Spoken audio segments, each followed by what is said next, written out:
మొత్తం అపశయ్య మీద ఉన్న భీష్ముల వారు ఎన్ని ధర్మాలు ఏకరువు పెట్టాడో లెక్కలేదు. మొత్తం మనకి మహాభారతంలో 2 పర్వాలు ఉంటాయి, శాంతి అనుశాసనిక అని. ఈ 2 పర్వాల్లో మోసుకోవడానికి కష్టమైన అంత వాల్యూమ్ అది. మనం చూస్తే ఆశ్చర్యపోతాం. ఆ వాల్యూమ్ నిండా భీష్ముల వారు రకరకాల ధర్మాలు చెప్పారు. ఎలా చెప్తే మనం బాగుంటామో ఆ ధర్మాల్లో చిత్రం ఏంటంటే రాజధర్మం, వర్ణాశ్రమ ధర్మాలు, పురుష ధర్మాలు, స్త్రీ ధర్మాలు, వృత్తి ధర్మాలు అన్నీ చెప్పాడు. బోల్డంతా జ్ఞానం ఇస్తాడు. తర్వాత వేదాంతానికి సంబంధించిన విషయాలు కూడా చెప్తాడు. బోల్డంతా వేదాంతం కూడా చెప్తాడు. హంసగీతని, బ్రహ్మగీతని, వేదాంత విద్యంతా చెప్తాడు. మరొకటి యోగం చెప్తాడు. అన్నీ చెప్పాడు. అన్నీ చెప్పిన తర్వాత ధర్మరాజు ఊరుకోకుండా ఇన్ని చెప్పావు కానీ ఇన్నిట్లో నీకు ఇష్టమైన ధర్మం ఏదని అడిగాడు. అవునా లేదా? చాలా విన్నాను. శృత్వా ధర్మానశేషేణ పావనాని సర్వసః యుధిష్ఠిర శాంతనవం పునరేవ అభ్యభాషత. అన్ని విన్న తర్వాత మళ్ళీ అడిగాడు, కో ధర్మ సర్వధర్మాణం భవత పరమో మతః కింజపన్ ముచ్యతే జంతు జన్మ సంసార బంధనాత్ అని అడిగాడు. అన్నిట్లోకి గొప్ప ధర్మం నువ్వు ఏదనుకుంటున్నావు? ఏది పట్టుకోవడం వల్ల మానవుడు ఈ సంసార బంధం నుంచి బయటపడి సాల్వేషన్, ముక్తిని పొందగలడు చెప్పవయ్యా. అజ్ఞానం నుంచి బయటపడి జ్ఞానాన్ని, మోక్షాన్ని ఎలా పొందగలడు చెప్పు అనంటే తడుముక్కకుండా ఒకటే మాట, స్తువన్ నామ సహస్రేణ పురుష సతతోత్తిధ తమేవ చాచయం నిత్యం భక్త్యా పురుషమవ్యయం అని మొదలుపెట్టాడు. ఇక్కడ విష్ణు సహస్ర నామాలు ఉన్నాయి, అది పట్టుకు బాగుపడిపోతూ ఉన్నాడు. ఇక్కడ అది అన్నిటికంటే నా దృష్టిలో యశమే సర్వధర్మాణం ధర్మోధిక తమోమత యద్భక్త్యా పుండరీకాక్షం స్తవేరచ్చే నరస్సద. నా దృష్టిలో అన్ని ధర్మాల కంటే ఇదే గొప్పది. మరి ఎంతసేపు ఇన్ని ఏకరువు పెట్టడం ఎందుకు? మొదట చెప్పేస్తే ఇన్ని వాల్యూములు ఉండవు, ఇంత బాధ ఉండదు. ఏకంగా ఈయన అడిగే వరకు అవన్నీ చెప్పాలా అంటే దీన్ని బట్టి మనకి ఏం తెలిసిందంటే అన్ని ధర్మాలు మానేసి విష్ణు శాస్త్రం ఒక్కడు చదువుకుంటే చాలు, అంతే కదా? అదే తేలింది. దీని అర్థం అది కాదు. నువ్వు ఎన్ని ధర్మాలు పాటించినా ఒకటి గుర్తుపెట్టుకో, ఆ ధర్మాలు పర్ఫెక్ట్గా నువ్వు చేయలేవు. పర్ఫెక్ట్గా చేయలేవు అని మానీకు. చాలా గొప్ప విషయం చెప్పాడు చూడండి. పర్ఫెక్ట్గా చేయలేని మానేస్తామా? నిజంగా మనం పర్ఫెక్ట్గా భోజనం చేస్తున్నామా? ఒక్కరు చెప్పండి. డాక్టర్లు ఉన్నారు, ఇలా తినాలి రోజు అనేసి మనకు వెళ్ళిన డైటీషియన్ ఇస్తుంది పెద్ద లిస్టు. ఆ రోజు అనుకుంటాను రేపటి నుంచి ఇలాగే తింటాను, అది ఎప్పుడు రేపటి నుంచే. అవునా లేదండి? దాని దారి దాంటే దీని దారి తిందే. అలాగే విషయం తింటున్నామా? లేదు. అంటే వాళ్ళు చెప్తారు కానీ ఇంచుమించు అక్కడ దాకా వెళుతూ ఉంటాం. మనం తిండేది మనం తినేస్తుంటాం. అవునా లేదా? అలా కొంతమేరకు అప్పుడప్పుడు పర్వాలేదండి ఇలాంటివన్నీ చేస్తే ఏదో చేసేస్తుంటాం. కానీ ధర్మాలన్నీ అప్పుడు పర్ఫెక్ట్గా చేస్తున్నా ధైర్యంగా చెప్పలేడు. అలాగే చేయలేం కదా అని అధర్మాలు చేయకూడదు. అదొకటి ఉన్నది. ఇక్కడ చేయగలిగినంత ఏదో మనం చేస్తుంటాం. చేయగలిగినంత చేస్తున్నాం. నేను తెలుగులో మాట్లాడుతున్నాను, ఇందాక పిల్లలు చక్కగా తెలుగులో మాట్లాడుతున్న మురిపం వచ్చింది. పిల్లలే మాట్లాడుతుంటే మీకు ఎందుకు అర్థం కాదు, మీకు అర్థమవుతుంది. మనం చెయ్యగలిగినంత చేస్తున్నాం కానీ చెయ్యవలసినంత చేయడం లేదు. చెయ్యవలసినంత ఇది తెలుసుకోవాల్సింది. ఎంత చేస్తే మనం అందుకోగలం అంత చేయట్లేదు. ఏదో ఎంత చేయాలో అంత చేస్తున్నానండి, ఎంత చేయాలో అంత చేస్తే అని ఇవ్వాల్సింది ఇచ్చేస్తాడా? ఏమంటే మీరు చాలామంది పైవుల నుంచి ఇక్కడికి వచ్చారు. ఒక 150 మైళ్ళు దూరం ఉంది ఇక్కడికి రావడానికి. మీరు 50 మైళ్ళు మాత్రమే రాగలరు. కానీ నేను ఎంత దూరం వెళితే అంత దూరం వెళ్ళే ఆగిపోతానండి అంటే మీకు మౌల్యం రాదు. 150 మైళ్ళు దాటితే కానీ మౌల్యం రాదు. కానీ ఎంత వెళ్ళగలిగితే అంతే వెళతాను అంటే ఏమైపోతారు? మీరు 150 మైళ్ళు దాటగలిగితేనే మౌల్యం రాగలరు. కానీ ఆ మధ్యలో నేను 50 మైళ్ళే వెళ్తాను, వస్తే వచ్చింది లేకపోతే లేదంటే రమ్మన్నా రాదు. కానీ ఎంత చేస్తే అంత నాకు వచ్చేయాలంటే రాదు. ఇది ఇక్కడ కనుకనే ధర్మాలు పాటించాలి. కానీ నువ్వు చెయ్యగలిగినంత చేయగలవు, కానీ చెయ్యవలసినంత చెయ్యలేవు. ఫలితం మాత్రం చేయవలసినంత చేసిన వచ్చేయాలి. ఇప్పుడు వచ్చింది బాధ. కనుక నేను 50 ఏళ్ళే వెళ్తాను కానీ 50 మైళ్ళే నడుస్తాను కానీ నాకు 150 మైళ్ళు వెళ్ళిన ఫలితం రావాలి అంటే వస్తుందా? వస్తుంది. దేనివల్ల? నామం వల్ల అన్నాడు. ఇక్కడ చాలా అద్భుతమైన విషయం ఇక్కడ. అందుకే నువ్వు నీ ధర్మాన్ని how far you can do, నువ్వు ఎంత మేరకు చెయ్యగలవో అదే యథాశక్తి. విన్నారేమాట అంటూ ఉంటాయి. యథాశక్తి ధ్యానవాహనాత్ షోడశోపచారు పూజాం కరిష్యే అంటూ ఉంటారు. ఎప్పుడు మా పురోహితుడు అంటాడండి, ఆయనది యథాశక్తి, మంది కాదు. కానీ యథాశక్తి ధ్యానావహనాది షోడశోపచారు పూజాం కరిష్యే. యథాశక్తి అంటే శక్తి వంచన లేకుండా. నిజంగా అలా చేస్తున్నాం మనం? ఏదైనా శక్తి వంచన లేకుండా ఏమైనా చేస్తున్నామా? ఒకసారి ఉడతా భక్తి అంటుంటారు, అది కూడా బాధ. ఉడతను అవమానిస్తుంటాం పాపం. ఉడతా భక్తిని ఒక దగ్గర కోట్లుంటే వాడికి జేబు నుంచి 10 రూపాయలు తీస్తారు, ఉడతా భక్తికి ఇస్తున్నానండి. అది కాదు ఉడతా భక్తి. తనకున్న ఎఫర్ట్ అంతా పుటప్ చేసింది ఉడతా. అది తెలుసుకోండి. అక్కడ దానికి అంత చేయగలదు అంత చేసింది. హౌ ఫార్ అంతేగాని. కానీ ఆవిడ చేసినది రాముడికి ఇసుమంత కూడా పనికిరాదు. అవునా లేదా అండి? ఎందుకంటే హనుమంతుడు, అంగదుడు లాంటి వాళ్ళు సేతువు కడుతూ ఉంటే ఉడత ఏం చేసింది? మహా అయితే అక్కడికి కాస్త నీటిలో మునిగి ఇసుకలో మునిగి ఇసుక వేస్తుంది. ఎవడు పట్టించుకుంటాడండి? ఉడత చేసే పని అక్కడ మోస్తున్న కోతులకి ఎవరికి అంటే వానరులు వీరులు, వాళ్ళు కోతులు అనకూడదు. ఒక్కొక్కడు మహాత్ముడు, సుగ్రీవుడు కానీ అంగదుడు కానీ హనుమంతుడు కానీ వాళ్ళకి అసలు ఉడత కనబడుతుందా? అసలు దాని సాయం వాళ్ళకి అక్కర్లేదు అక్కడ. అందుకు వాళ్ళు పట్టించుకోలేదు, వాళ్ళు ఎవరూ పట్టించుకోలేదు. రాముడికి కూడా అక్కర్లేదు దాని సాయం, కానీ రాముడు పట్టించుకున్నాడు. చూడండి ఇక్కడ అంటే ఇది చేసేది నాకు అవసరమా లేదా అనేది రాముడు చూడలేదు, దానికి ప్రేమని మాత్రమే చూశాడు. ఆ చిన్న ప్రాణి తనకున్న శక్తిని అంతటి పెడుతుంది, దాని ప్రేమతో దాని దగ్గరికి తీసుకుని రాముడు ఒక్కడే లాలించాడు. చూడండి ఇక్కడ అలాగా మీరు సృష్టిలో ఎవ్వడికైనా నేను చేశానంటే ఎవ్వడే యాక్సెప్ట్ చేయడు, భగవంతుడు ఒక్కడు తప్ప. ఇది తెలుసుకోండి, ఆయనది నిజమైన ప్రేమ. మిగిలిన ఏ ఒక్కరు అలా చేస్తారు, ఆయన ఒక్కడే. కానీ ఎందుకంటే భగవంతుడికి నీ ఇసుక అక్కర్లేదు, నువ్వు చేసే సాయం అక్కర్లేదు, నీలో ఉన్న ఆ లవ్, ఆ ఎఫర్ట్, ఆ డెడికేషన్, దాన్ని సంతోషించాడు ఇక్కడ. అందుకు భగవన్ నామస్మరణ ఎలాంటిది అంటే ఎన్ని ధర్మాలు చేసినా ఆ ధర్మానికి భగవన్నామం తగలకపోతే ఆ ధర్మం పూర్ణము కాదు. ఇది తెలుసుకోవాలి ఇక్కడ. అందుకు నువ్వు చేయగలిగిన ధర్మం చేసి కృష్ణార్పణం అనుకోమని పెద్దవాళ్ళు చెప్పారు. అవునా లేదా? ఒక ఆవిడకి మాట చెప్తే తర్వాత నన్ను చాలా కోపంగా చూసింది.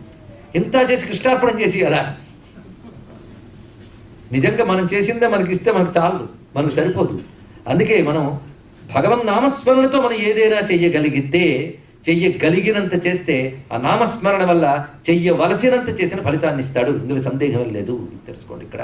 ఇది అనుభూతి, అనుభవం మహాత్ములకే కాదు మామూలు వాళ్ళకు కూడా ఉంటుంది, సందేహం లేదు. మీకు కూడా జీవితంలో ఇవాళ నుంచి ఒక నామాన్ని పెద్దవాళ్ళు చెప్పింది జీవితంలో అమలుపరచుకోండి, దాని అనుభూతి తప్పకుండా తగులుతుంది ఎక్కడో దగ్గర, ఏ స్థాయిలోనైనా. అది సులభమైన నామస్మరణ చెప్తున్నాం, దాంతో సులభంగా మీరు ఉపాయాలు ఎన్ని పొందవచ్చో ఒక చిన్న ఉదాహరణ వాళ్ళ జీవితాల నుంచి వీళ్ళ జీవితాల నుంచి కాకుండా నా జీవితం నుంచి ఒకటి చిన్నది చెప్తాను. ఒకప్పుడు సిక్కిం వెళ్ళాను. సిక్కిం ప్రాంతం అంతా చూడాలి అని తెలుసు కదా, మన భారతదేశంలో సిక్కిం చాలా అందంగా ఉంటుంది. అది వెళుతూ ఉంటే వాళ్ళు కొండల మీద చక్కటి ఘాట్ రోడ్స్, వాటిల్లో బళ్ళు వెళుతూ ఉంటాయి. చక్కగా వాళ్ళు మంచి డ్రైవ్ చేయలేని కెపాసిటీ, ఆ సమర్థత, ఆ ట్యాక్టెస్ అంతా కూడా డ్రైవర్స్కి ఉంటుంది. వాళ్ళు తీసుకువెళుతూ ఉంటే ఆనందంగా వెళుతున్నారు. చిన్న చిన్న జలపాతాలు పడుతున్నాయి, వాటిని కూడా వాళ్ళు దాటి తీసుకువెళ్ళిపోతున్నారు. వాళ్ళంతా ఎక్స్పర్ట్స్. అలా ఉదయం నుంచి సాయంత్రం వరకు తిరుగుతున్నాం. ఇంకా మా గమ్యానికి తిరిగి వచ్చేద్దాం అనుకునే సమయంలో ఒక చోట పైనుంచి ఒక జలపాతం పడుతుంది చాలా తీవ్రంగా. అంటే ఆ జలపాతం స్థాయి పెద్దగా ఉంది, చిన్నగా ఉంటే వీళ్ళు దాటేసేవారు. మా ముందు ఇంకో 10-15 వెహికల్స్ ఉన్నాయి, అవన్నీ ఆగిపోయాయి జలపాతం దాటలేక. అటు రాలేక అటు ఆగిపోయాయి కొన్ని, చీకటి పడిపోయింది. ఇంకా అందరూ డ్రైవర్స్ అక్కడ దిగిపోయి ఈ రాత్రి ఇంకా మనకి సాధ్యం కాదు, రేపు పొద్దున అది తగ్గిందా సరే లేదా ఎవరైనా హెల్ప్ మనం తీసుకోవడం, ఇలా ఆలోచన చేస్తూ ఉన్నారు. మొత్తానికి అందరూ దిగి ఉస్సు అని నిట్టూరుస్తున్నారు. దగ్గరలో హోటల్స్ లేవు, ఈ బాధపడుతున్నారు. నేను కూడా దిగి అలాగే కాసేపు నిట్టూర్చి ఉస్సురని విసుక్కొని మళ్ళీ లోపల కూర్చున్నాక ఒక్కడు గుర్తొచ్చింది నాకు. పెద్దవాళ్ళు అలాగా మనకు గుర్తు చేస్తారు. సమయానికి సరి అయిన స్ఫురణ రావడమే భగవంతుడి దయ. తెలుసుకోండి, ఆ సమయంలో సరి అయిన స్ఫురణ రావాలి. భగవంతుడు అంటే అదే, ఇంకేం కాదు. వేదంలో ఒక మంత్రం చదువుకున్నాం కానీ గుర్తొచ్చింది, అది చదివింది అప్పుడు గుర్తు రావాలండి. అది ఇక్కడ అది సుతరసితరసే నమః. ఇక్కడ ఉన్న చాలా మందికి తెలిసి ఉంటుంది. ఇది ఎందులోది? ఇది చాలా మంది తెలుసు, అందుకే నా ముచ్చట తెలిసిన వాళ్ళు ఉన్నారండి. తామగ్నివర్ణాం తపసా జ్వలంతీం వైరోచనీం కర్మఫలేషు జుష్టాం దుర్గాం దేవీగం శరణమహం ప్రపద్యే సుతరసితరసే నమః. అక్కడిచ్చాడు. సుతరసితరసే నమః అంటే బాగా దాటించే తల్లి అనర్థం. ఇది వేదాంత మార్గంలో ఆలోచిస్తే సంసార సముద్రం నుంచి దాటిస్తుంది. ఇప్పుడు ఆ గోలక్కలేదు నాకు, ఇక్కడ నుంచి దాటితే చాలు. అందుకు ప్రతివాడి దగ్గరికి వచ్చి వేదాంతము ఆత్మతత్వం చెప్తాం అనుకోకూడదు. వాడు అవసరం ఏంటో మనకు తెలియకుండా వేదాంత తత్వాలు చెప్పిన వాళ్ళకి కూడా మళ్ళీ ఆవకాయ బాగుందా అని అడుగుతారు వాళ్ళు కూడా. కానీ కబుర్లు వేరులేండి, విషయాలు వేరు. కానీ మనం ఉన్న స్థితి బట్టి మనకి ఇవన్నీ కావాలి. అవునా లేదు? దుఃఖం రాకూడదు, ఆరోగ్యం ఉండాలి, అనుకున్నవన్నీ జరిగిపోవాలి, కష్టాలు రాకూడదని ఎవడు అనుకోడు చెప్పండి. ఇక్కడ అవి అన్నీ మన చేతుల్లో లేవని మనకు తెలుసు, అందుకు మనకు శక్తి మనం ఆశ్రయిస్తున్నాం. అదే భగవంతుడు. అయితే ఇప్పుడు సుతరసితరసే నమః గుర్తుకొచ్చింది. అంటే దాటించే తల్లి. ఆ తల్లి ఎవరు? దుర్గా. అందుకే నామం దాని అర్థం కూడా తెలిస్తే సరైన సమయంలో చాలా మంచిది. ఇక్కడ దుర్గా అంటే రక్షణ శక్తి, ప్రధానమైన మీనింగ్ అది. ఇంకా చాలా ఉండొచ్చు.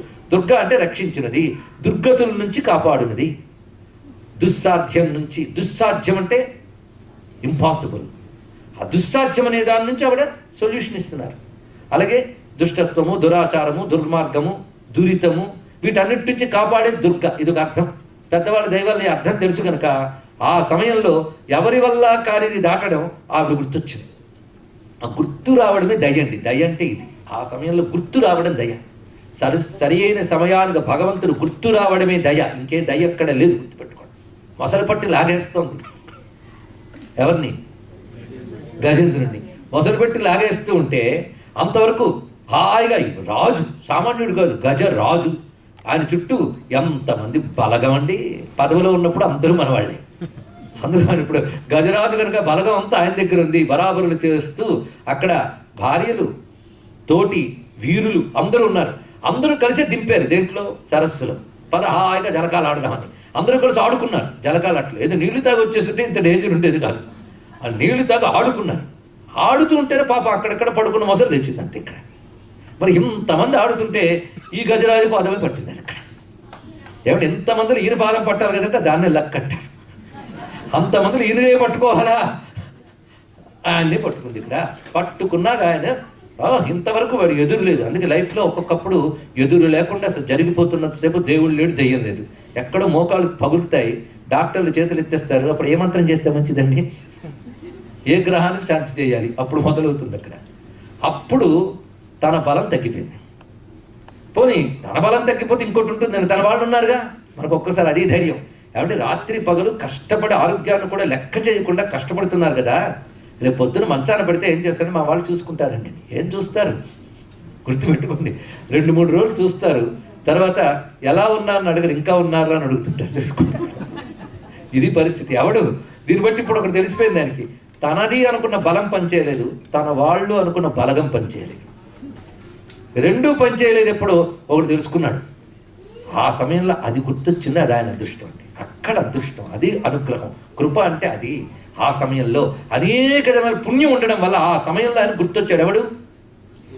భగవంతుడు, పరమాత్మ గుర్తొచ్చాడు. అదండి, అది అనుగ్రహం అంటే, అది అదృష్టం అంటే. ఆ సమయంలో గుర్తు రావడం, ఆ స్ఫురణ. అది గజేంద్రుడికి ఆ లెవెల్లో అయితే నా బొట్టుగాడికి నా లెవెల్లో అప్పుడు గుర్తుకొచ్చింది. అది దుర్గా అంతే. ఇక్కడ ఆ దుర్గా అని తెలియగానే నేను చేసిన మంచి పని ఏమిటంటే ఆ జీప్ సీట్లో కూర్చుని కళ్ళు మూసుకుని దుర్గానామం చేశాను. సరిగ్గా 108 నెంబరింగ్ కూడా ఉంటుంది. ఎందుకంటే ఒక ఫ్రీక్వెన్సీ పెరుగుతుంటుంది. నామం మాటి మాటికి ఉచ్చరిస్తుంటే ఆ ఫ్రీక్వెన్సీతో ఎనర్జీ పుడుతుంది. ఆ ఎనర్జీ నీలో పుట్టినట్టు కనిపిస్తుంది, కానీ అది ప్రకృతిని కూడా శాసించగలదు. అంత శక్తి ఉంది దానికి. ఆశ్చర్యం, అందరూ ఆశ్చర్యపోయారు. వెనక్కి వచ్చి జలపాతం తనంత తానే తగ్గింది, బళ్ళన్నీ బయలుదేరుతున్నాయి, పదండి వెళదామన్నారు. మొత్తం 15 గంటలు క్లియర్ అయిందండి. ఇంత అనుభవం ఉన్న వాళ్ళకు కూడా ఇది నేను ఖచ్చితంగా భగవంతుడి దయ్యనే చెప్తాను. ఎందుకంటే నాకు ఆ ధైర్యం ఉంది. మిగిలిన వాళ్ళు ఏం చేస్తారంటే మోడెస్టీకి కష్టం వచ్చినప్పుడు వెంకటేశ్వర శ్రీనివాస అనుకుంటారు. కష్టం తీరిపోయాక అన్నాను అనుకోండి దేవుడి దయ వల్ల, కానీ ఆ టైంలో అంటూ ఇంకేదో చెప్తాడు. ఎందుకంటే పూర్తిగా నేను నమ్మాను అని ఎందుకంటే చెప్పలేను. నేను దుర్గా అనుకున్నాను, నేను బయటపడ్డాను కదా, దుర్గారామం మహిమ ఉంది అంతే చెప్పడానికి ఏమున్నది ఇక్కడ. అందుకే ప్రతి వాడికి కూడా భగవంతుడి అనుగ్రహం లభిస్తూనే ఉంటుంది, కానీ గుర్తు పెట్టుకోడు. అది వచ్చింది ఇక్కడ. నామానికి శక్తి ఉంది. ఆ సమయంలో ఆ నామం దుర్గా, ఇంకో సమయంలో సరస్వతి. అంటే ఏమిటి, సమయం బట్టి మార్చేస్తుంటారా? అవసరం బట్టి మారుతుంటుంది ఇక్కడ. కానీ భగవంతుడు మారడు. నీ అవసరం బట్టి ఆ నామం అనగానే ఆ శక్తి నీకు వస్తుంది. అందుకే మన పెద్దవాళ్ళు దీనికి ఈ నామం, దానికి ఆ నామాలు అని చెప్పడంలో ఉన్నటువంటి అంశం అది ఇక్కడ.